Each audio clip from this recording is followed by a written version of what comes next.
አዳዲስ ነገሮች አሉ። በሩታ አክስት ላይ ክስ መመስረቱ ነው የተሰማው። እንግዲህ ዛሬ የእነ አብርሃም የፍርድ ቤት ቀጠሮ ነበረ። በዚያም እንግዲህ ተገኝተው ሁሉንም አስረድቷል። በዚህ ጉዳይ እንግዲህ በጣም ብዙ ነገሮች ተነስተዋል። እንግዲህ ፖሊሱን ፊቱን ወደ ሩታና ወደ ሩታ አክስት ማዞሩ ነው የታወቀው። በዚህ ጉዳይ የምላችሁ ነገሮች አሉ። ከዛ ያገኙት መረጃም አለ፣ እሱንም ማጋራችሁ ይሆናል። በሌላ በኩል እንግዲህ በሐሰተኛ የልጇን አባት በመወንጀሏ የተነሳ እንግዲህ ልጇን ልትቀማ እንደምትችል ነው የተሰማው። በዚህም እንግዲህ እነ አብርሃም ይህንን ጉዳይ ሲሰሙ ፑሽ ሊያደርጉት ወይም ደግሞ ይህንን ሀሳብ እንግዲህ ሊገፉት እንደሚችሉ ነው የታወቀው። በዚህ ጉዳይ እንግዲህ ከነ አብርሃም ዘንድ እንዲሁም ደግሞ ከህጉ አንጻር ምን ይላል የሚለውን ነገር እንግዲህ የያዝኩላችሁ መረጃ አለ። በዚህ ጉዳይም እንግዲህ እምላችሁ ነገሮች አሉ።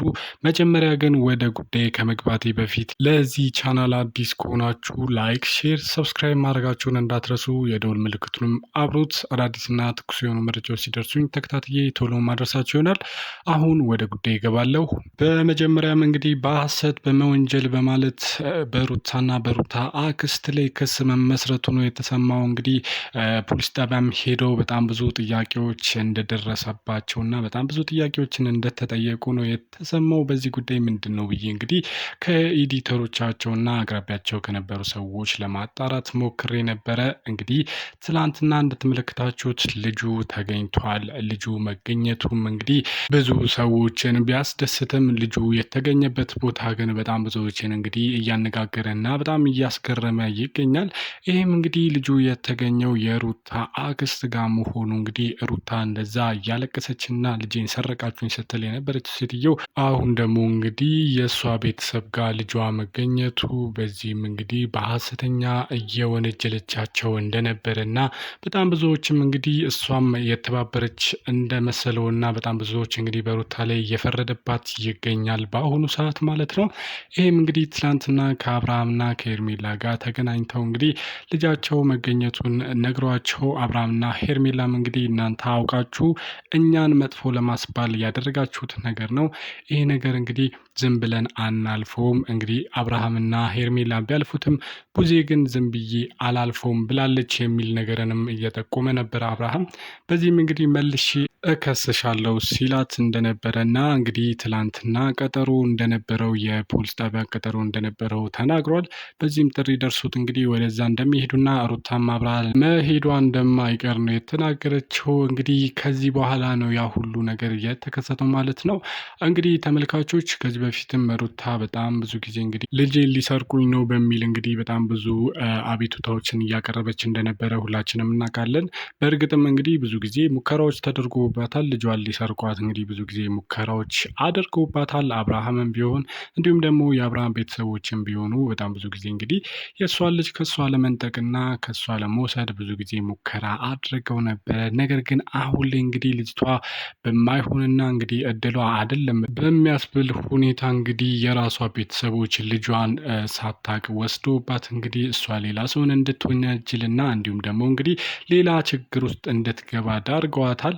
ይህም እንግዲህ አሁን ላይ ሌላ ያልተገባ ዋጋ ሊያስከፍላት እንደሚችል ነው እንግዲህ እየተነገረ የሚገኘው። በዚህም እንግዲህ ጥሪውን አክብረው ወደ ፖሊስ ጣቢያ ሄደው ነበረ አብርሃም፣ ቡዜ እንዲሁም ደግሞ ሄርሜላ ሆኖ በዚህ በኩል ደግሞ እንግዲህ ሩታና እንዲሁም ደግሞ የሩታ አክስት እንደነበሩ ነው የሰማሁት። እዛም ሲደርሱ እንግዲህ የገጠማቸው ነገር ልጁ ተገኝቶ ልጃቸውን ይዛ ነው የሄደችው ሩታ ማለት ነው።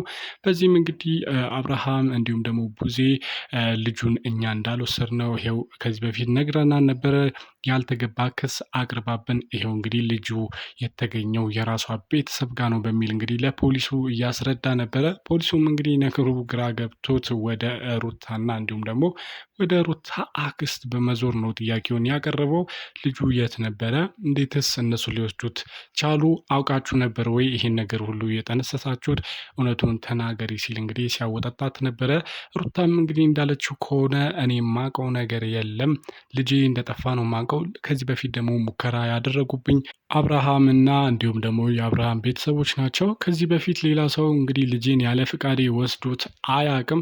ሶ መጀመሪያ ሊመጣልኝ የሚችለው እና መጀመሪያ ተጠርጣሪ ላደርገው የምችለው እነሱን ነው። ለዚያም ነው እንግዲህ ክሱን ያቀረብኩት ስትል ነው እንግዲህ ራሷን የተከላከለችው። በዚህም እንግዲህ ወደ አክስቷ ዞር ብሎ ጠይቋት ነበረ።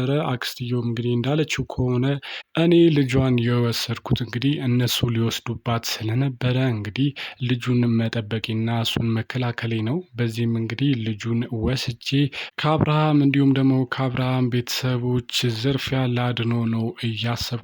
እሱንም አስቤ ነው እንግዲህ ልጁን የወሰድኩት። በዚያም እንግዲህ ሩታንም ልነግራት ፈልጌ ነበር፣ ግን ላገኛት አልቻልኩም።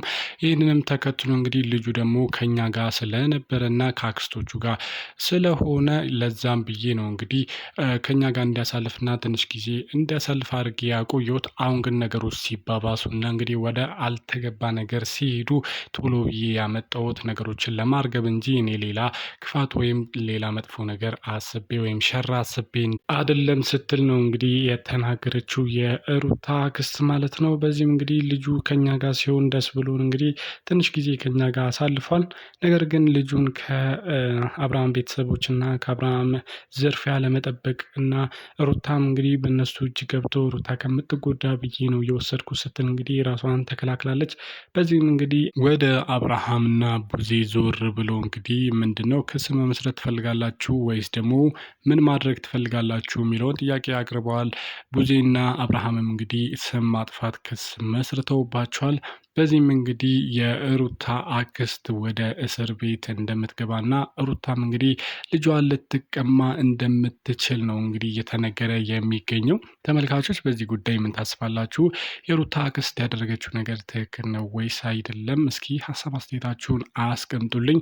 በሌላ ጉዳይ ደግሞ እንግዲህ ከዚህ ጋር በተያያዘ ሩታ ልጇን ልትቀማ እንደምትችል ነው እየተነገረ የሚገኘው። እንግዲህ ብዙ የህግ ባለሙያዎች እንደተናገሩት ከሆነ የገዛ የልጇን አባት በተሳሳተ ነገር መወንጀል፣ እሱ እንዳያይ ጥረቶችን ማድረግና እሱን እንግዲህ ላልተገቡ ነገሮች መዳረግ፣ ይሄ ደግሞ እናትየው መጥፎ ነገር እየሰራች ነው፣ ይሄ ለልጇም አጠቅም በሚል እንግዲህ ልጇ ሊወሰድባት እንደሚችልና ልጅየው ተላልፎ ወደ አባትየው ሊተላለፍ እንደሚችልና ሊሰጥ እንደሚችል ነው እየተናገሩ የሚገኙት።